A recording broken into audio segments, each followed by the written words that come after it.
What is computer? అసలు computer అంటే ఏంటి? Computer is an electronic machine. అంటే కంప్యూటర్ అనేది మనకి ఒక ఎలక్ట్రానిక్ మెషిన్ అన్నమాట.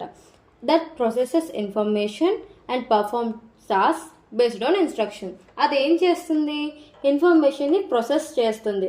మనం దానికి కొన్ని ఇన్స్ట్రక్షన్స్ ఇస్తాం కదా, ఆ ఇన్స్ట్రక్షన్స్ యూస్ చేసుకొని అది ప్రాసెస్ చేసి మనం ఇచ్చిన టాస్క్స్ని కంప్లీట్ చేస్తుంది. అంటే నేను దానికి ఇప్పుడు 2+2 ఎంత అని ఒక ఇది ఇచ్చాను అనుకోండి, ఇన్స్ట్రక్షన్ ఇచ్చాను అనుకోండి, దాన్ని పర్ఫామ్ చేసి 2+2 4 అని చెప్పి మనకి ఇస్తుంది. సో అది అసలు ఎలా తీసుకుంటుంది ఇన్పుట్? It takes input.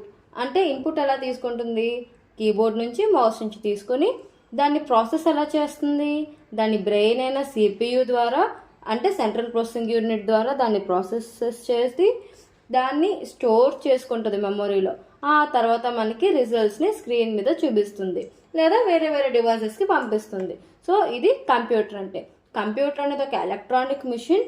అది ఇన్ఫర్మేషన్ని ప్రాసెస్ చేస్తుంది అండ్ మనం దానికి ఏమైతే టాస్క్స్ ఇస్తామో ఆ టాస్క్స్ని కంప్లీట్ చేస్తుంది.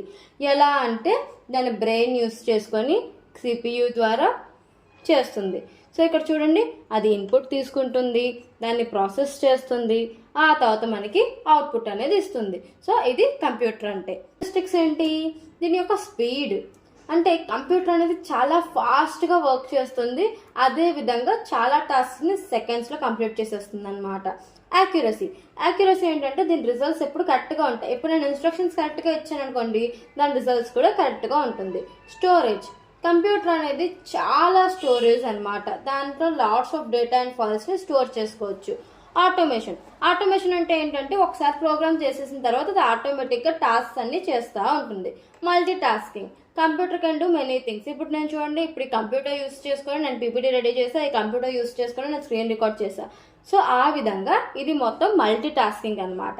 Never get tired. సో ఈ కంప్యూటర్ అనేది మనలాగా నీరసపడిపోదు, దీనికి బోరింగ్ అని కూడా కొట్టదు అనమాట.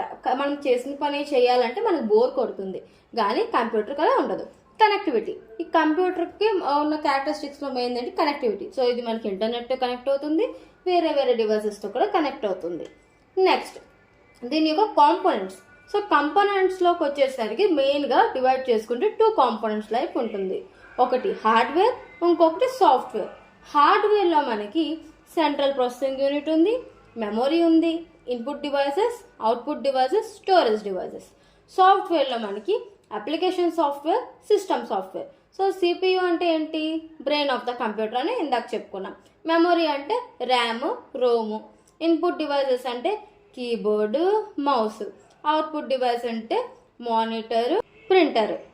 స్టోరేజ్ డివైసెస్ అంటే CD, పెన్ డ్రైవ్, ఇవన్నీ వస్తాయి అన్నమాట. అప్లికేషన్ సాఫ్ట్వేర్ అనేది ఏంటంటే యాప్స్ అనమాట. లైక్ గేమ్స్ కానివ్వండి, MS ఆఫీస్ కానివ్వండి, అలాగా. సిస్టమ్ సాఫ్ట్వేర్ అంటే లైనెక్స్, విండోస్, ఆపరేటింగ్ సిస్టమ్. వీటి గురించి డీటెయిల్డ్ వీడియోలో మీకు నెక్స్ట్ ఉంటుంది. సో అది కూడా ఒకసారి చెక్ చేయండి.